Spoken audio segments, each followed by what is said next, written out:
Oh, tingin ko billion peso industry yung scamming. Kasi araw-araw talaga kung napakarami hong mga biktima ang nawawalan ng pera, lalo iba't ibang klase ng scam, no? Yung damage yan, hindi lang laging financial. Basically, yung mga scammers, nag-a-adjust sila depende sa kung anong sitwasyon yung ibinibigay sa kanila. So, kung dati, yung mga pang-scam ay sa paraan ng budol-budol, di ba? Part ng modus niya. Paunti-unti may hinihingi, uy, paloadan mo naman ako. Yan. O di kaya, pwede ka ba magpadala ng pang-grab? Ganyan, ganyan. Mga ganun lang.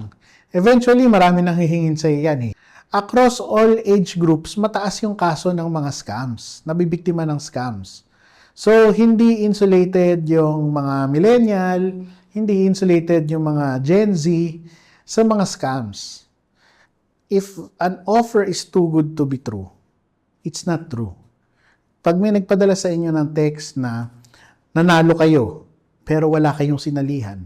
Kapag kami nagpadala sa inyo ng mensahe na inaalo kayo ng investment, tapos more than 5% na yung return of investment niya, magduda kayo doon. Ang paghahanap ng aming mga guest at pagbabahagi ng kanilang kwento ay nangangailangan ng maraming oras. Pero sa tulong nyo, makakadiscover kami ng mga iba't iba pang mga istorya ng ordinaryong Pilipino. Para sa mas magandang community experience, pwede kayo makipag-usap at magtanong ng kahit ano sa aming mga naging guests at manatiling anonymous sa Discord. I-click nyo lamang ang join button para maging isang exclusive member. Maraming salamat!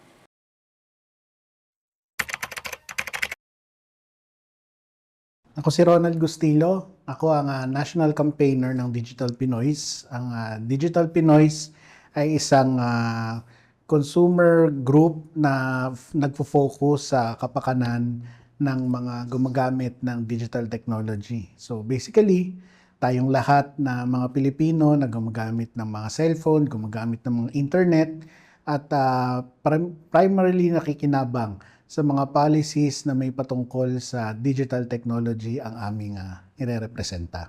So, ang Digital Pinoys po is an organization po no, na nag-handle ng anything about the digital space po. So, gusto po sana namin mapag-usapan po yung usapin ng online scamming. So, sa lahat po ng cases na na-handle nyo under Digital Pinoys, gaano po ka-alarming po sa tingin nyo yung issue po ng online scamming ngayon? Well, alam niyo yung pagkakaroon ng mga scam, talagang araw-araw meron tayong mga nare-record na mga biktima, no? Maraming mga lumalapit at marami rin yung natatakot na lumapit. Pero marami yung mga sa kanila nagsusumbong sa social media, merong mga nagpapadala ng message, at alam din natin na marami rin naman yung nagsusumbong sa ating mga partners na government agencies, no? So, talagang kung ano yung estado niya ngayon, very alarming siya. Kasi nga, the fact na araw-araw ay merong nabibiktima, talaga kung nakikita natin na meron talagang kailangang i-address na problema.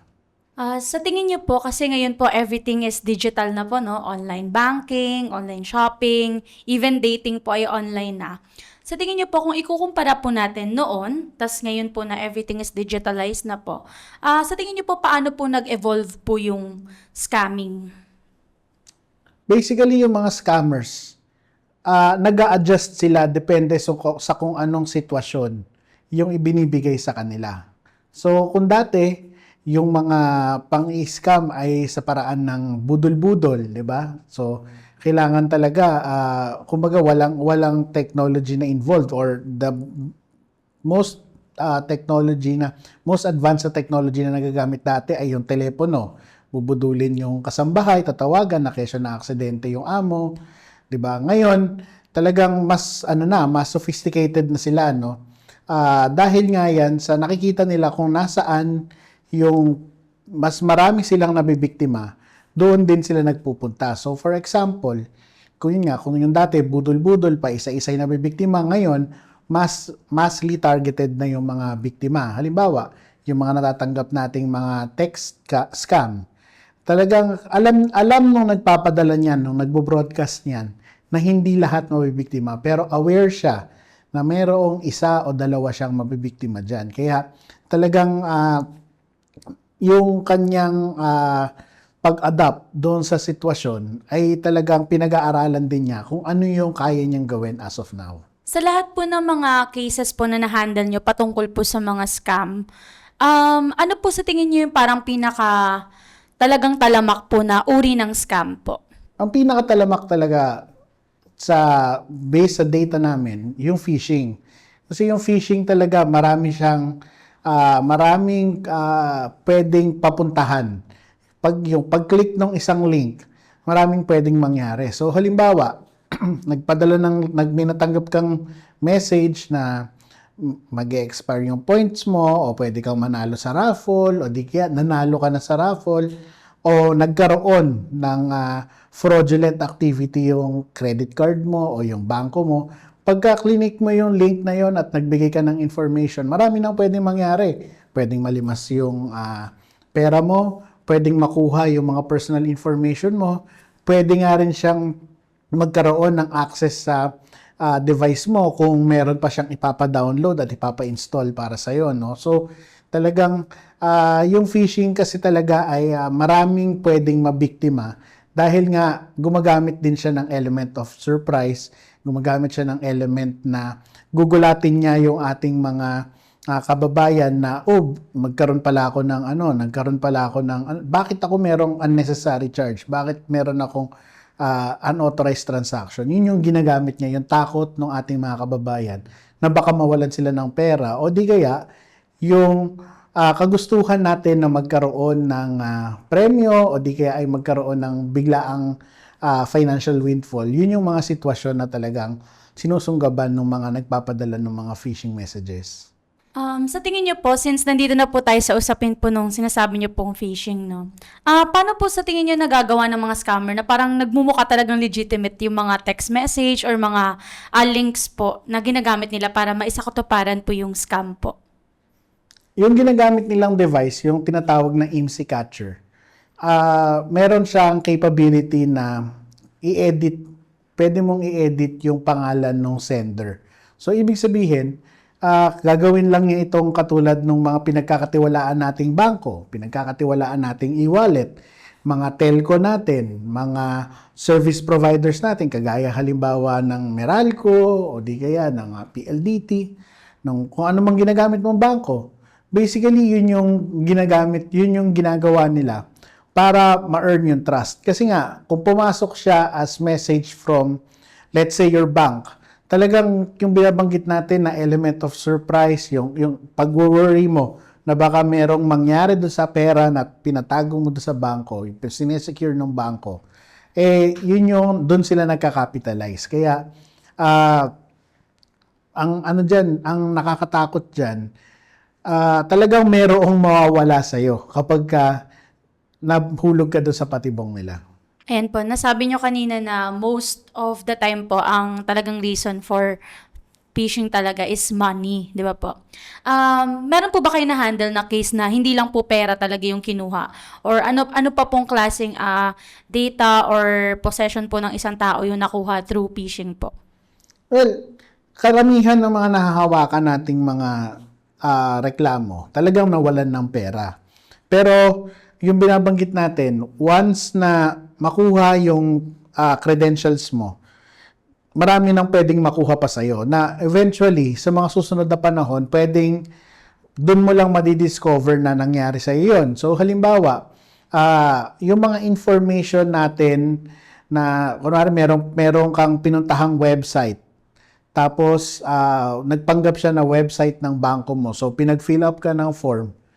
Yung bukod dun sa pwedeng nakuha nilang pera, yung information na nakuha nila doon, pwede nilang gamitin para, let's say, magbukas ng kumuha ng bagong credit card, magbukas ng bagong bank account, magbukas ng bagong e-wallet account, di ba? So, maraming pwedeng mangyari. Pwede siyang mag-avail ng loan sa kung saan-saan. So, ibig sabihin, lalo ngayon may mga batas tayong umiiral patungkol sa financial scamming. Ikaw na nga yung biktima, pwedeng maging ikaw pa yung accused sa mga susunod na panahon kung yung identity mo ay ninakaw at ginamit sa criminal activity. Ayan, nabanggit niyo po kanina na yung mga usual po na nagbibigay ng text or mga links ay parang mga legitimate na mga bangko or e-wallets po, no?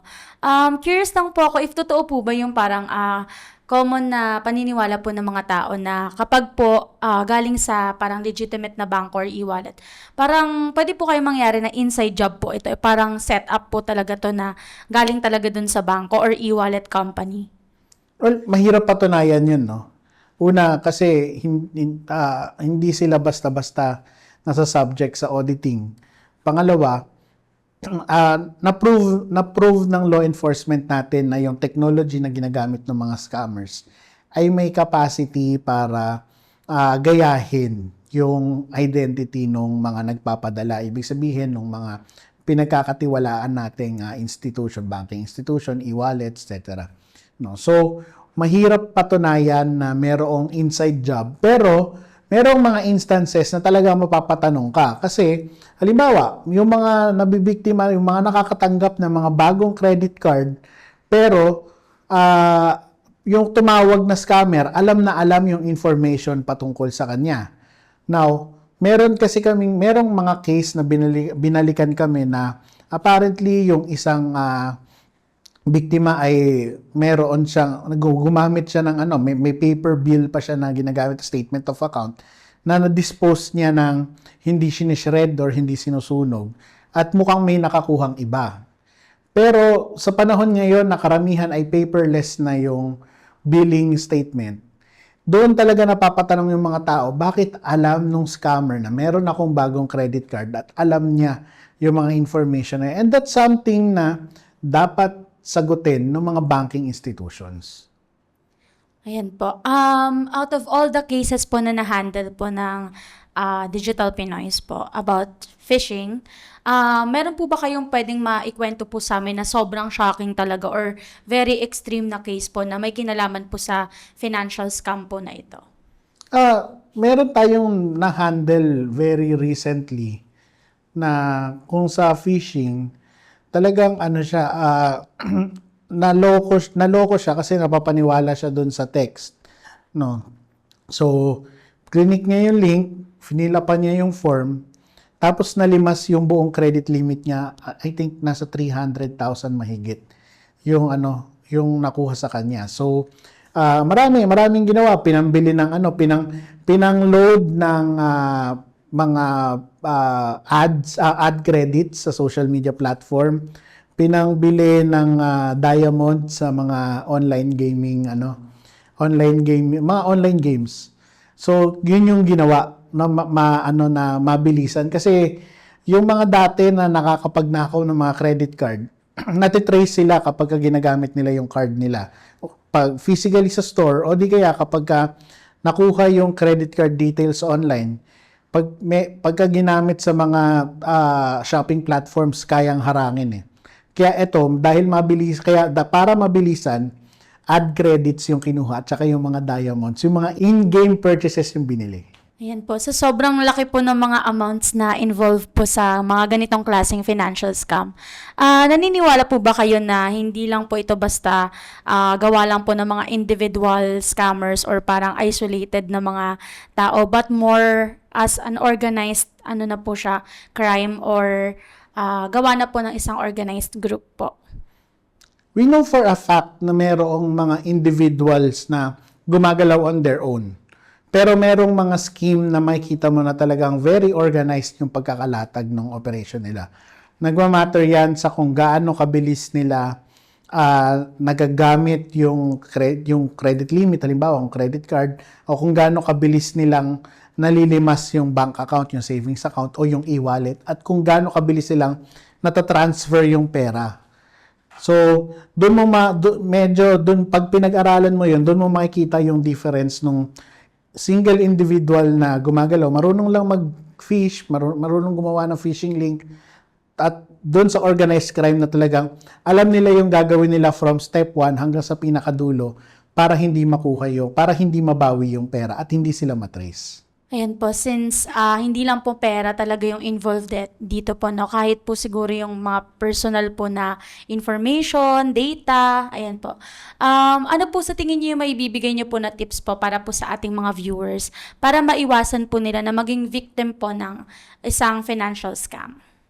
Well, unang-una, if an offer is too good to be true, it's not true. Pag may nagpadala sa inyo ng text na nanalo kayo, pero wala kayong sinalihan. Kapag kami nagpadala sa inyo ng mensahe na inaalo kayo ng investment, tapos more than 5% na yung return of investment niya, magduda kayo doon. Kapag yung mga online raffle na masyadong mababa yung presyo para makasali ka, yung amount para makasali ka, pero ang laki ng premyo, magduda ka. So, talagang kailangan po magduda tayo dun sa mga offer, dun sa mga mensahe na natatanggap natin, be it sa text, sa mga social messaging apps, sa email natin at kung saan-saan pa. Kasi yung pagdududa talaga yung pinakaunang barrier para ma-save natin yung sarili natin. Pero once na meron ka matanggap na attempt, yung pinakamahalaga dito, tingin ko, i-report natin to sa mga otoridad.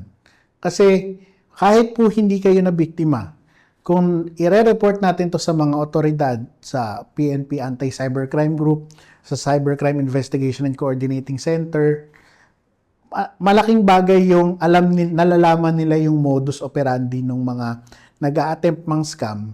Nang sa ganun, nakaka-adapt din yung mga operational plan kung paano i-entrap at paano i-counter yung modus ng mga scammers. Ayan po, dahil tapos na po tayo sa usapin po ng financial scam, punta naman po tayo sa usapin po ng mga scam na nagaganap po sa social media. So, sa lahat po ng mga cases na na-handle nyo, parang may napansin po ba kayong pattern or parang pinaka-prominent na social media platform po na nagiging hunting ground po ng mga scammer? Uy.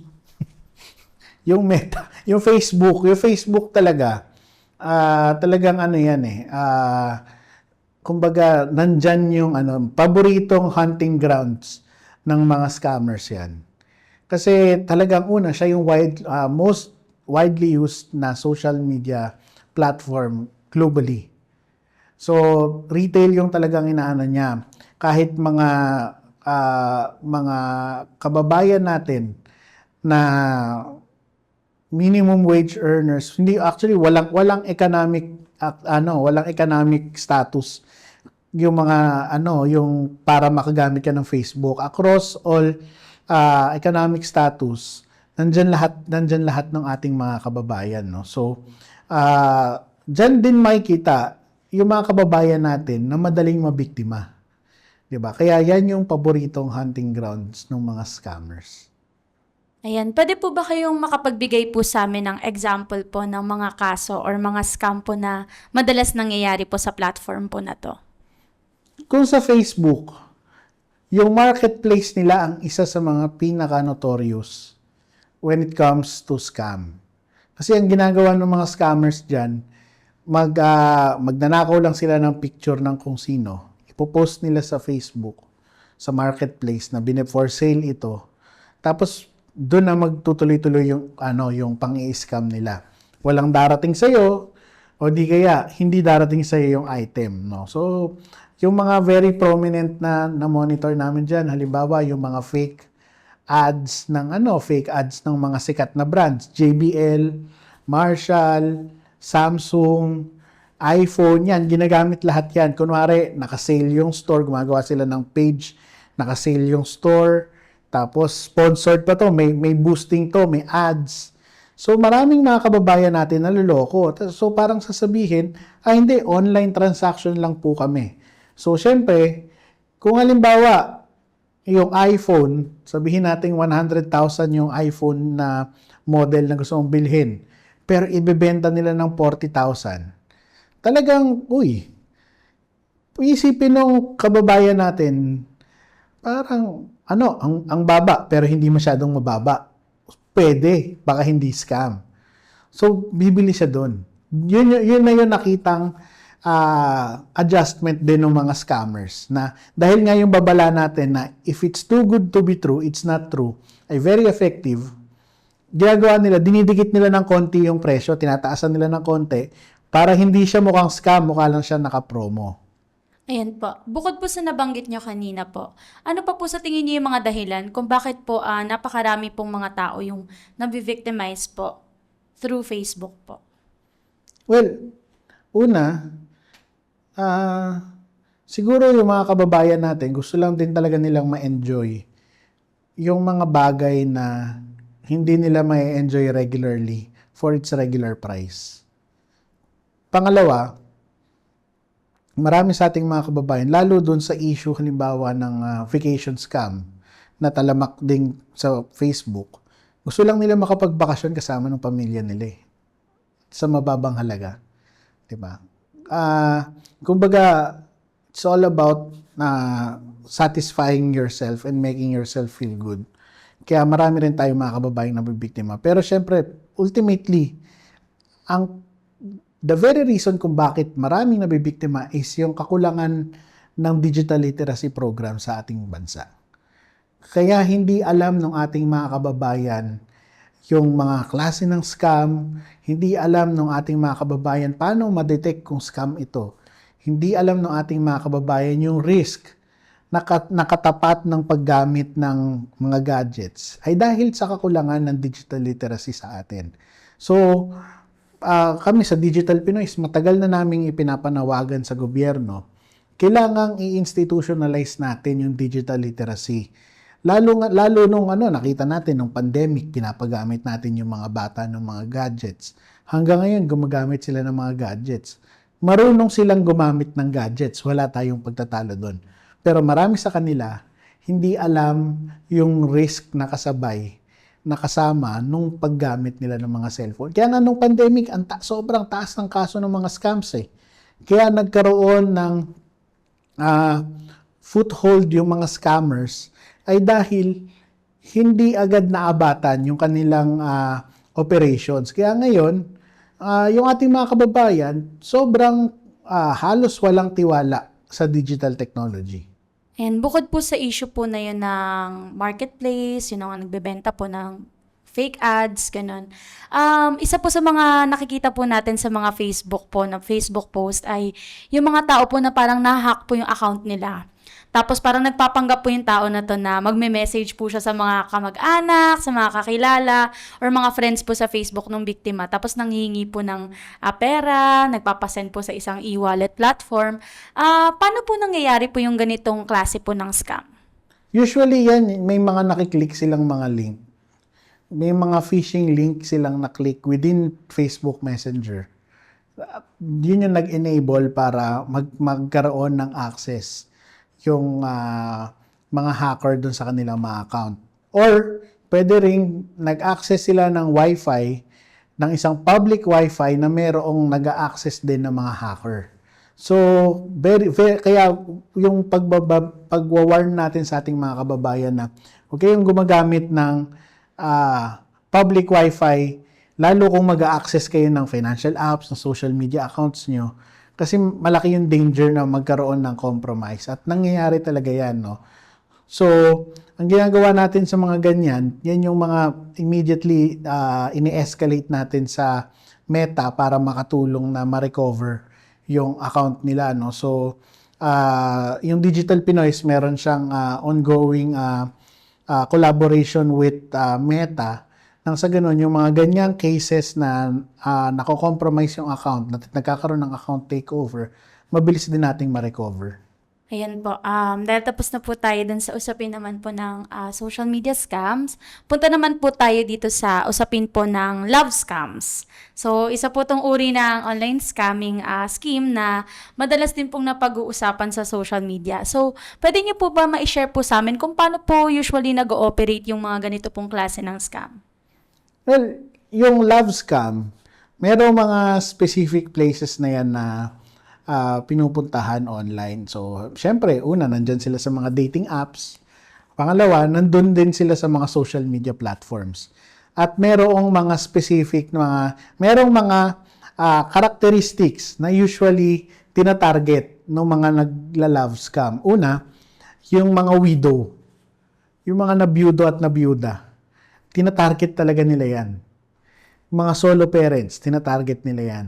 Tapos yung mga mahilig mag-post na mga broken sila, heartbroken sila, yan yung mga madalas na tinatarget, no? So, paano nila ginagawa? Una, pinag-aaralan nila rin yung kanilang mga biktima. Pero may mga signs agad kung mukha bang scammer yung kausap mo. 'Di ba? Una, early part pa lang nung usapan nyo o nung relationship nyo, quote-unquote relationship, marami na siyang hinihingi o nanghihingi na siya ng kung ano-ano. Okay, di kaya masyado na siyang matanong sa mga personal na bagay. So, bakit niya ginagawa yun? Ginagawa niya yun para makuha yung loob mo. So, they will always tell a sad story about themselves.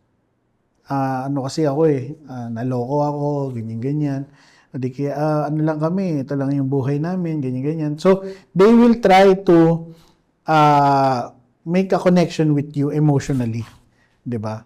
So, the second na malaman nila, masasabi nila na mukhang may connection na kami, mukhang may attachment na sa akin yung biktima, diyan na papasok yung mga second part ng modus niya. Paunti-unti may hinihingi, uy, paloadan mo naman ako, ganyan. O di kaya, pwede ka ba magpadala ng pang-grab? Ganyan, mga ganun lang. Eventually, marami nang hihingin sa'yo yan. Hihingan ka na ng nude photos, hihingan ka ng malaking halaga ng pera para magkita kayo. So, doon pa lang dapat maging alerto na yung ating mga kababayan na kapag ka masyado ng malaki yung hinihingi o masyado ng personal yung hinihingi, dapat itigil na yon. Kasi kahit pa sabihin nating totoo, for the benefit of the doubt, na totoo, huwag mong ipapadala yung nude photos mo online sa isang hindi mo kilala o doon mo lang nakilala. Kasi marami po tayong mga kaso na ginawa nila yan at eventually sila na yung ine-extort para hindi daw i-release yung mga nude photos at videos o di kaya natali sila doon sa isang abusive na relationship dahil hawak-hawak nung kabila yung mga nude photos at videos nila. And at the same time, doon sa usapin ng pera, ang laki na talaga nung nawawala doon sa mga nabibiktima na nakukuha nung mga scammer. Tapos madalas yan ang ginagawa nila kapag ka nagre-request ka ng video call, hindi madalas hindi madalas nag-engage sa video call. Ang daming dahilan para hindi sila mag-on ng camera. Pero kapag gusto nila ng videos, hindi pa rin sila mag-on ng camera. Ikaw lang yung naka-on ng camera. So, maraming signs.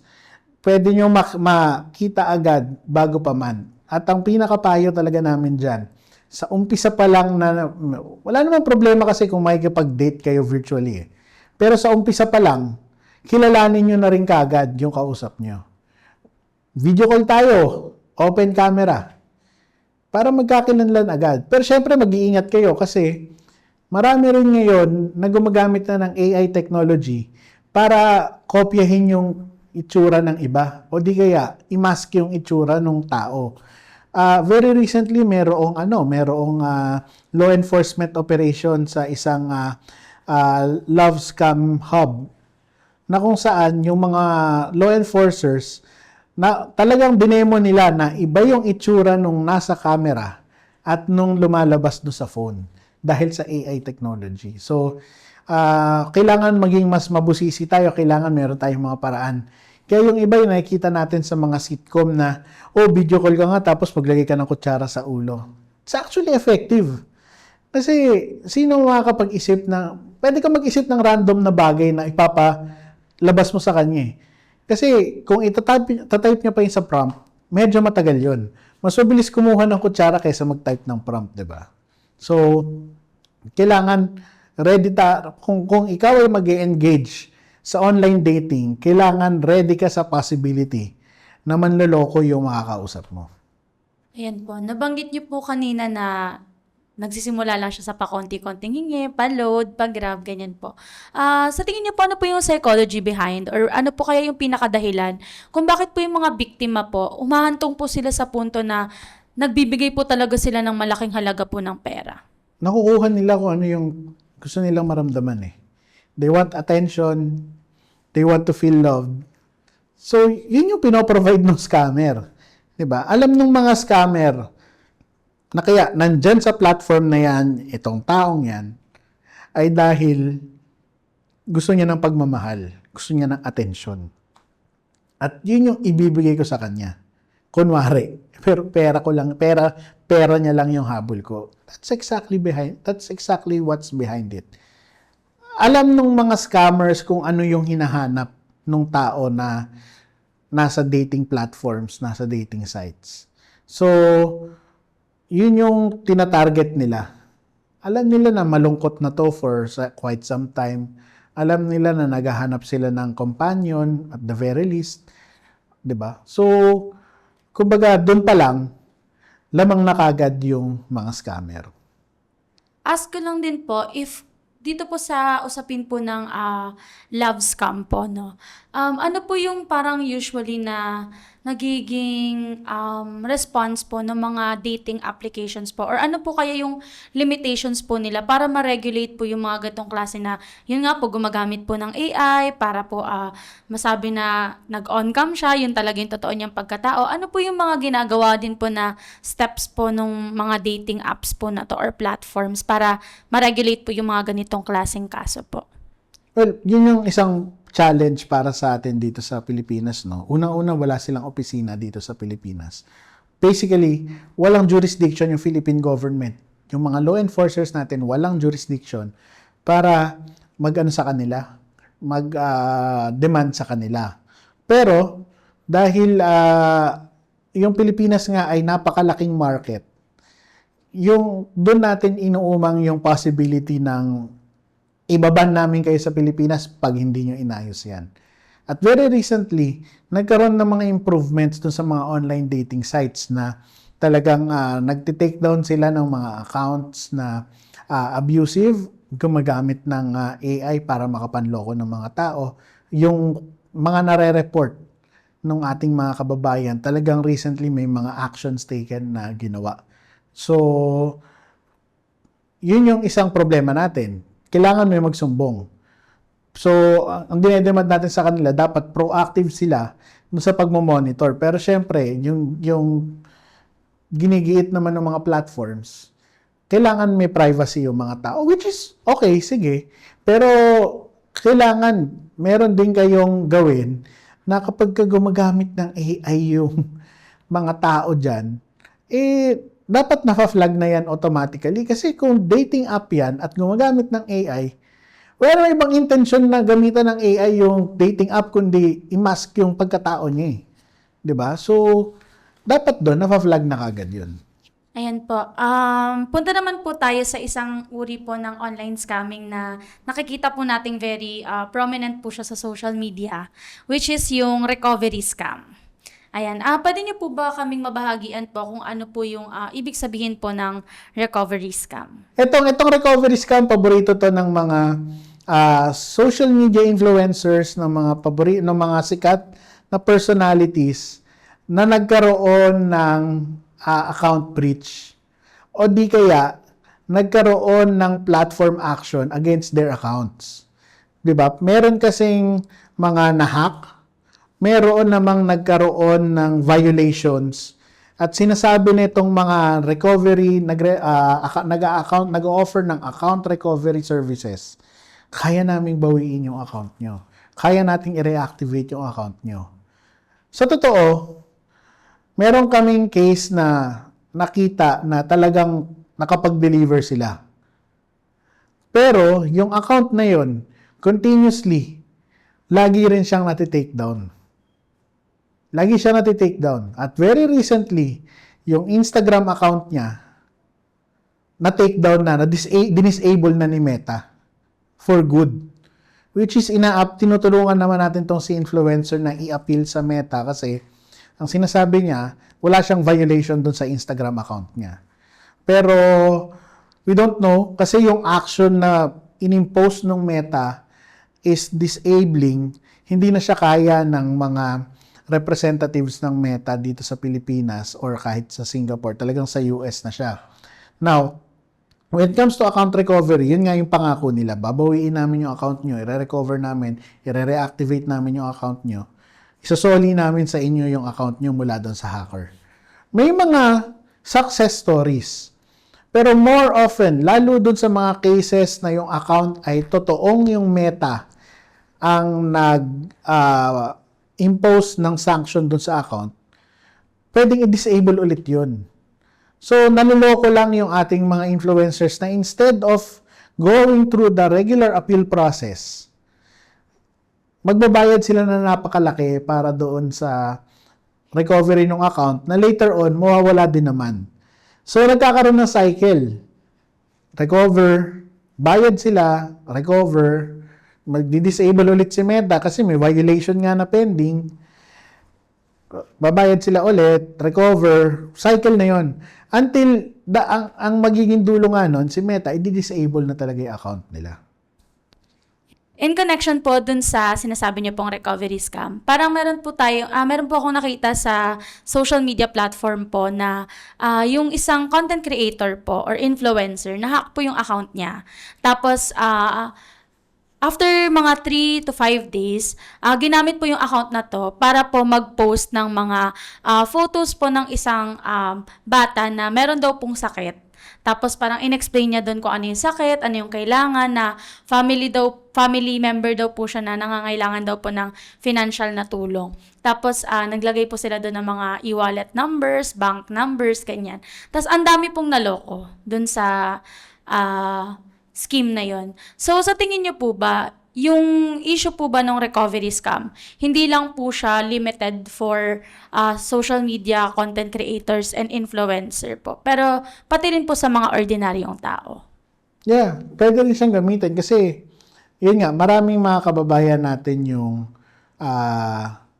nahahack o nako-compromise yung mga social media accounts nila. Pero,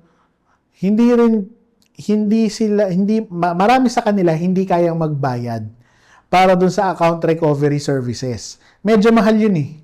Nakakita kami ng mga nag-o-offer ng ganyan, medyo mataas yung ino-offer nila, no? So, marami sa mga kababayan natin kapag na-hack yung account nila, gumagawa na lang ng bago.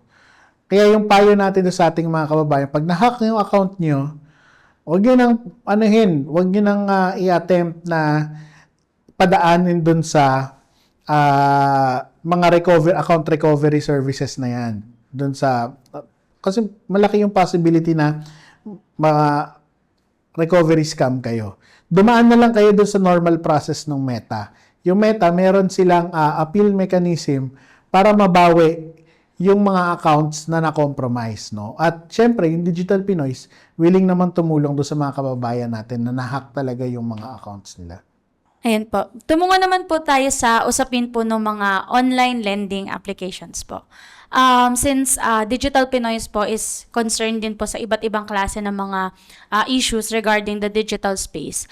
So marami po tayong issues ngayon sa mga kababayan po natin na nahaharas po sila kapag hindi po sila nakakapagbayad sa mga online lending applications or businesses po. Pwede niyo po ba ipaliwanag po sa amin yung legality po nung ganitong klase ng harassment po? Walang legal na harassment. Yun yung pinakamalinaw doon. Pinagbabawal ng batas natin na ang sino man na gumamit ng iba't ibang forma ng harassment para makapaningil ng utang. Ultimo yung pagpo-post sa kanila sa social media, bawal. Yung mura-murahin sila sa call, bawal. Yung pagbantaan sila lalo, bawal yon.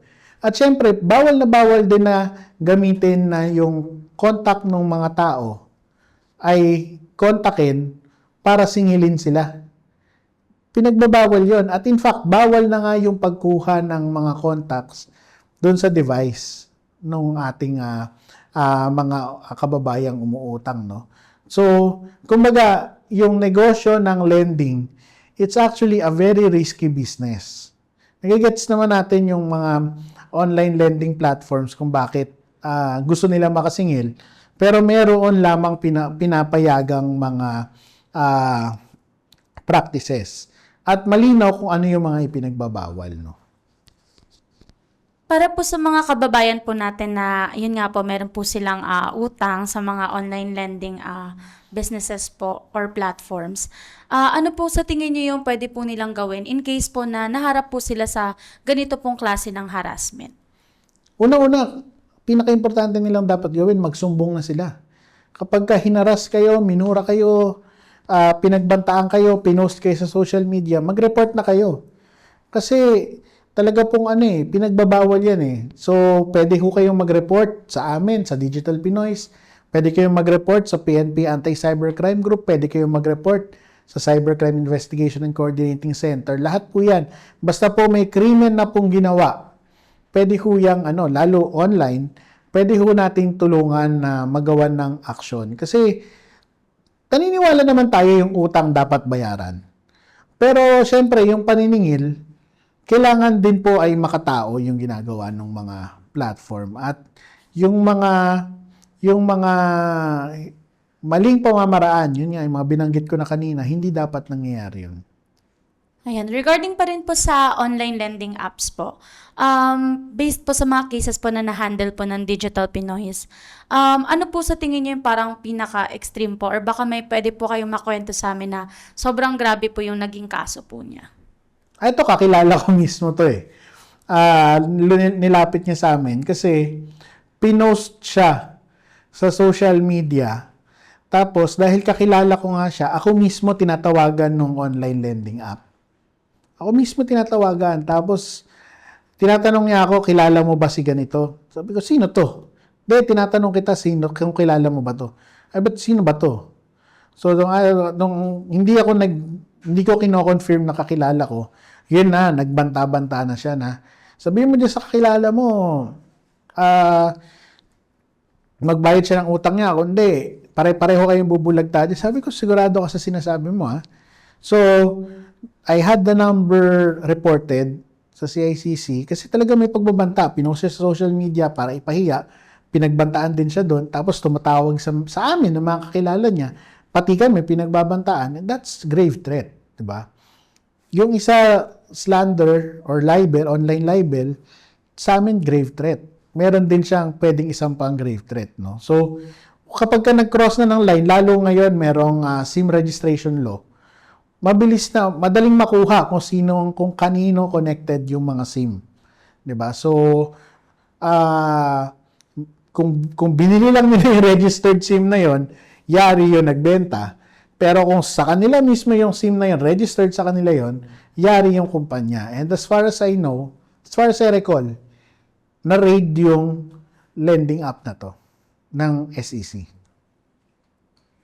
And po, since napag-usapan po natin, puro napag-usapan po natin is about po sa karanasan po ng mga victims. So, punta naman po tayo sa business po ng mga scammers. So, according po sa mga cases po na na-handle po ng organization nyo po, sa tingin nyo po, gaano po kalaki ang industriya po ng online scamming ngayon? Tingin ko, billion peso industry yung scamming. Kasi araw-araw talaga napakarami mga biktima ang nawawalan ng pera, lalo iba't ibang klase ng scam, no? Yung damage yan hindi lang laging financial, 'di ba? Meron ding mga damage dun sa person na nabiktima, damage dun sa person na siniraan, dun sa mga entities, dun sa mga legitimate businesses na naaapektuhan dahil dun sa pang-scam ng mga cyber criminals na to, no? So talaga this is a very big industry na kung iilang tao lang yung nagko-control, napakayaman na talaga siguro nila.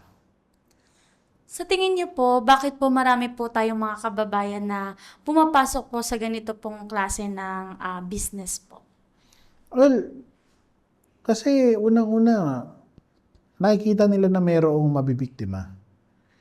Diba? Dahil nga they also recognize na medyo mahina pa yung digital literacy sa atin, na marami sa ating mga kababayan ang naghahabol ng mas mabilis na pera o mas madaling pagkakakitaan. talagang alam din nila na yung opportunity para makapanloko, nandyan din yan. They will just have to ride the wave and take advantage of the situation na lalo ngayon, kumbaga sa yung status ng economy natin na maraming mga kababayan natin naghihirap. Talagang mas lalong mas malaki yung tendency na kumapit sila sa patalim o di kaya mag-asam sila ng mas madaling pamamaraan ng pagkita ng pera. Ayan po. Tumungo naman po tayo sa initiatives po na ginagawa po ng Digital Pinoys. So, kapag po may mga nagre-report po sa inyo na na-scam po sila, ano po yung usual nyo po na una pong ginagawang step? Well, unang-una yung mga nakukuha nating mga report, vine-verify muna natin. No? So, after natin kunin yung mga information galing sa mga nagsusumbong, vine-verify natin ito or tinitingnan natin sa ating mga networks kung talaga bang ganito gumagana to. So, we also investigate. And then, after we verify yung complaint, binabato na natin to do sa mga partner agencies natin. So, halimbawa, kung cybercrime related yan, pinakamabilis na pinagbabatuhan natin yung Cybercrime Investigation and Coordinating Center. So, nag-aano sila. They would also investigate or they would invite yung nagsumbong sa amin para makuhaan nung mas malalim na salaysay. Doon naman sa ibang mga kaso, pwede nating i-refer sila halimbawa doon sa entity na apektado. So let's say yung may e-wallet na problema sa e-wallet, kino-connect natin sila doon sa mga partners natin, na partner institutions natin para ma-address yung kanilang mga concern. No? So basically, after naming matanggap, we will bridge yung mga victims o yung mga nag-report papunta sa kung saan sila dapat pumunta. Sa pag-handle nyo po ng mga cases po na to sa mga scam victims po, ano po yung pinakamahirap or parang pinaka-challenging na part po sa paglaban po sa mga online scams? Tingin ko yung pinakamahirap yung yung security ng team. Kasi sa totoo yung pagre-report ng mga scam, madali na lang siya eh. Dahil nga may mga partner agencies na tayo. So, during the course of our operation, syempre may mga masasagasaan tayong mga scammer, may nasagasaan tayong mga operator ng illegal online gambling, may nasagasaan tayo na mga hate groups na nag-ooperate sa video games, sa mga community ng video games. Yung security problem talaga yung security ng team talaga yung pinakamalaking problema. Pero kung pag-uusapan natin yung pinakamabigat na problema ng mga biktima, siguro pare-pareho lang mong mabigat. Kasi lahat sila nawalan at some point. Nagbabago, nag-iiba-iba lang yung amount. Pero lahat sila, yun na lang yung meron sila nung nawala yun.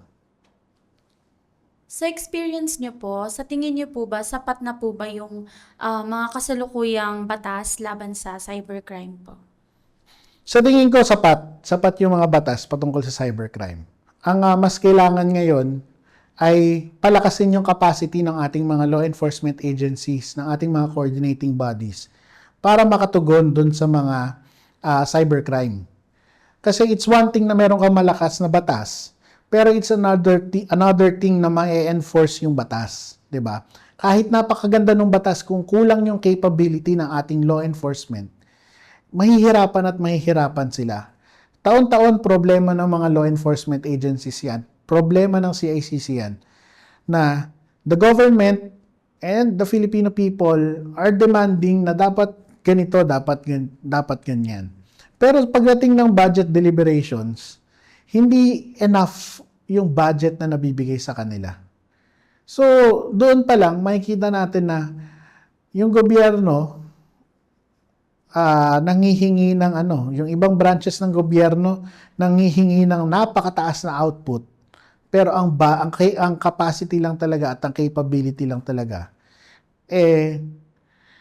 hindi ko naman sinasabing pangit yung capacity nila.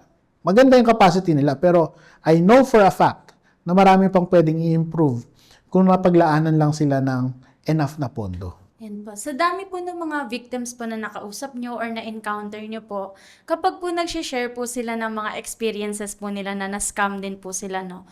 Madalas po nila sinishare sa mga social media platforms po na, eto, na-scam ako, ganyan. Usually po hati po ang opinion po ng mga tao tungkol dito.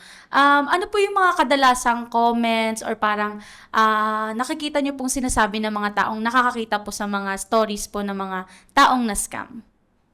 Laging dalawa yung tono ng comments sa isang post patungkol sa na-scam ako. Yung isa ay yung mga kababayan natin, mga kakilala niya, kaibigan niya, or random person na sympathetic sa kanya. Pwedeng nabiktima sila dati, or they had the same experience, same modus, or yung kakilala nila, pinagdaanan yon. The other side, yung mga naninisi sa kanila. Bakit ka kasi naniwala dyan, te? Ano ba? Laging ganon, laging ganyan. Dalawang tono lagi. Yun nagtatalo sa isang social media post pagka na-scam ako. So, ayan po. Pwede niyo po ba ma-share po sa amin yung common demographics po ng mga tao na usually pong nagiging victim po ng mga different types of scam po na natakal po natin kanina? Actually, surprising, no? Akala natin yung mga online scams, ang mabibiktima niyan yung mga matatanda. Yung mga tinatawag ngayon na boomers, di ba? O kaya yung mga sobrang bata. Pero sa latest study at sa actual data, across all age groups, mataas yung kaso ng mga scams, nabibiktima ng scams. So, hindi insulated yung mga millennial, hindi insulated yung mga Gen Z sa mga scams. Apparently, lahat tayo apektado ng mga scams. Lahat ng age groups, across all demographics, even yung mga nasa class A, B, nabibiktima sila ng scam. Iba nga lang yung scam nila. Iba lang yung scam ng class A. Ibang klaseng scam yon. Pero yung mga nasa B, C, D, E, talagang yan yung nakakaranas ng mga usual scams. Phishing, mga ganyan, mga love scam, mga online shopping scams, yan yung mga usual na travel scams, di ba? So, talagang lahat tayo pwedeng mabiktima. Ayan po. Kung meron po kayong isang uri ng scam out of everything po na natakil natin kanina, na gusto po ninyong mawala sa Pilipinas dahil sobrang devastating talaga ng effect ng type ng scam na to, ano po sa tingin niyo po yun? Ay, medyo mahirap yun. Phishing. Phishing siguro. Kasi yung phishing yung pinakatalamak eh. Tapos yung phishing yung ang daming pwedeng mangyari. Ang daming pwedeng mangyari sa phishing dahil ang daming mong pwedeng ilagay. Pwedeng manghingi ng personal information, pwedeng ma-access yung banking app mo, 'di ba? E-wallet app mo. Ang daming pwedeng mangyari kapag ka nabiktima ka ng phishing eh. Lalo kung talagang naabutan mong kumbaga talagang very engaged din yung biktima. Talagang yan yung mga instances na ang dami kong pwedeng gawin dito sasabihin ng scammer. Ayan po, in relation po sa lahat po ng mga scams, uri ng scams, online scams na napag-usapan po natin, baka meron po kayong pwedeng ma-share na general tip or any red flag po na dapat pong tignan ng atin pong mga kababayan para po maiwasan po nila na maging involved sila sa lahat po ng uri ng scam na napag-usapan po natin. Yan, yung binanggit ko kanina na if it's too good to be true, it's not true. 'Di ba? Yung Apple hindi hindi magsisale ng cellphone yan. Unless yung binebentang model ay 3 models older, patanda pa. Yung mga appliances, yung mga gadgets na binebenta natin, hindi yan basta-basta nagsisale. Yung Philippine Airlines, yung Cebu Pacific at kahit ano pang airline dyan, hindi nagsiseat sale yan. Na piso lang talaga yung babayaran nyo. Diba? So, lagi, if it's too good to be true, it's not true. So, maging maingat tayo doon sa mga natatanggap nating mga offer, maging maingat tayo doon sa mga natatanggap nating mensahe. Yan po. Bilang pagtatapos po sa ating pong interview, no, ano po yung final message nyo or ano pong gusto nyo pong matandaan po ng mga viewers natin pagkatapos po nilang mapanood po ang interview po na ito? Ayun, maging maramot po tayo sa ating mga personal na impormasyon. Huwag po nating pinagkakalat yung mga sensitibong impormasyon patungkol sa ating sarili. At syempre, mag-report po tayo sa ating mga kinauukulan. Kayo man po ay nabiktima o hindi, ang inyo pong report ay napakahalaga para ma-resolba yung mga modus operandi ng ating mga problema nating mga scammers. At syempre, ang pinakamahalaga, huwag po tayong pumayag na biktima lamang po tayo. Kailangan po hindi matapos sa pagiging biktima yung nangyari sa atin, kundi tumulong din po tayo sa mga naging kapwa nating biktima. Bukas ang Digital Pinoy sa mga volunteers na ang ginagawa po ay mula sa pagiging biktima, sila naman po ngayon ang tumutulong doon sa mga nagiging biktima po ng iba't ibang klase ng scam. Kung gusto nyo manood ng mga dokumentaryo galing sa mga interviews namin, huwag nyong kakalimutang i-check ang isa pa naming YouTube channel, Off the Record Beyond Borders.